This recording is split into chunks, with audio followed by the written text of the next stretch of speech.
The Voice Before the Void.net. Nyarlathotep by H.P. Lovecraft. Read by The Voice Before the Void. Nyarlathotep. The Crawling Chaos. I am the last. I will tell the audient void. I do not recall distinctly when it began, but it was months ago. The general tension was horrible. To a season of political and social upheaval was added a strange and brooding apprehension of hideous physical danger. A danger widespread and all-embracing. Such a danger as may be imagined only in the most terrible phantasms of the night.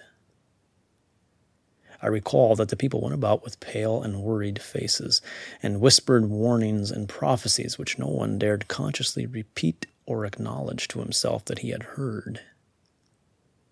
A sense of monstrous guilt was upon the land, and out of the abysses between the stars swept chill currents that made men shiver in dark and lonely places. There was a demoniac alteration in the sequence of the seasons.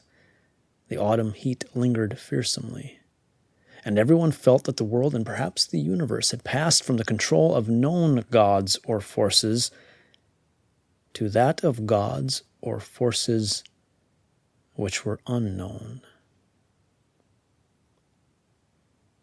And it was then that Nyarlathotep came out of Egypt.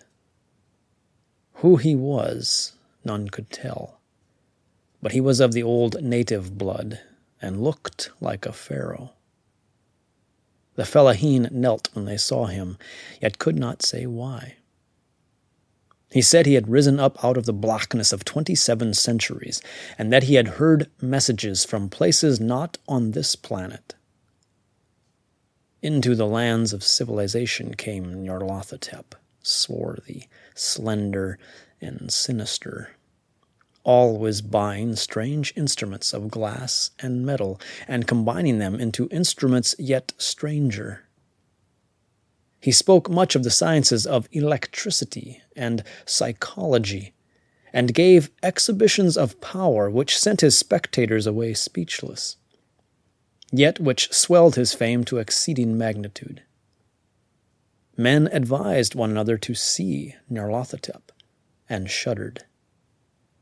And where Nyarlathotep went, rest vanished, for the small hours were rent with the screams of nightmare.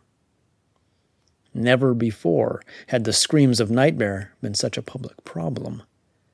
Now the wise men almost wished they could forbid sleep in the small hours, that the shrieks of cities might less horribly disturb the pale, pitying moon as it glimmered on green waters gliding under bridges, and old steeples crumbling against a sickly sky. I remember when Nyarlathotep came to my city, the great, the old, the terrible city of unnumbered crimes. My friend had told me of him, and of the impelling fascination and allurement of his revelations, and I burned with eagerness to explore his uttermost mysteries. My friend said they were horrible and impressive beyond my most fevered imaginings, and what was thrown on a screen in the darkened room prophesied things none but Nyarlathotep dared prophesy. And in the sputter of his sparks there was taken from men that which had never been taken before, yet which showed only in the eyes. And I heard it hinted abroad that those who knew Nyarlathotep looked on sights which others saw not. It was in the hot autumn that I went through the night with the restless crowds to see Nyarlathotep, through the stifling night and up the endless stairs into the choking room. And shadowed on a screen, I saw hooded forms amidst ruins, and yellow evil faces peering from behind fallen monuments. And I saw the world battling against blackness, against the waves of destruction from ultimate space, whirling, churning, struggling around the dimming, cooling sun.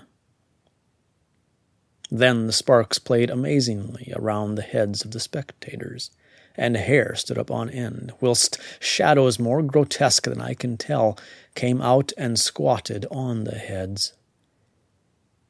And when I, who was colder and more scientific than the rest, mumbled a trembling protest about imposture and static electricity, Nyarlathotep drove us all out, down the dizzy stairs into the damp, hot, deserted midnight streets. I screamed aloud that I was not afraid, that I never could be afraid, and others screamed with me for solace. We swore to one another that the city was exactly the same, and still alive, and when the electric lights began to fade, we cursed the company over and over again, and laughed at the queer faces we made. I believe we felt something coming down from the greenish moon, for when we began to depend on its light, we drifted into curious, involuntary marching formations, and seemed to know our destinations, though we dared not think of them. Once we looked at the pavement and found the blocks loose and displaced by grass, with scarce a line of rusted metal to show where the tramways had run. And again we saw a tram car, lone, windowless, dilapidated, and almost on its side. When we gazed around the horizon, we could not find the third tower by the river, and noticed that the silhouette of the second tower was ragged at the top. Then we split up into narrow columns, each of which seemed drawn in a different direction. One disappeared in a narrow alley to the left, leaving only the echo of a shocking moan. Another filed down a weed-choked subway entrance, howling with a laughter that was mad. My own column was sucked toward the open country, and presently I felt a chill which was not of the hot autumn. For as we stalked out on the dark moor, we beheld around us the hellish moon-glitter of evil snows. Trackless, inexplicable snows, swept asunder in one direction only, where lay a gulf all the blacker for its glittering walls. The column seemed very thin indeed as it plodded dreamily into the gulf. I lingered behind, for the black rift in the green-litten snow was frightful, and I thought I had heard the reverberation of a disquieting wail as my companions vanished. But my power to linger was slight. As if beckoned by those who had gone before, I half floated between the titanic snowdrifts, quivering and afraid, into the sightless vortex of the unimaginable. Screamingly sentient, dumbly delirious, only the gods that were can tell. A sickened, sensitive shadow wreathing in hands that are not hands, and whirled blindly past ghastly midnights of rotting creation, corpses of dead worlds, with sores that were cities, charnel winds that brush the pallid stars and make them flicker low. Beyond the worlds, vague ghosts of monstrous things, half-seen columns of unsanctified temples that rest on nameless rocks beneath space and reach up to dizzy vacua above the spheres of light and darkness.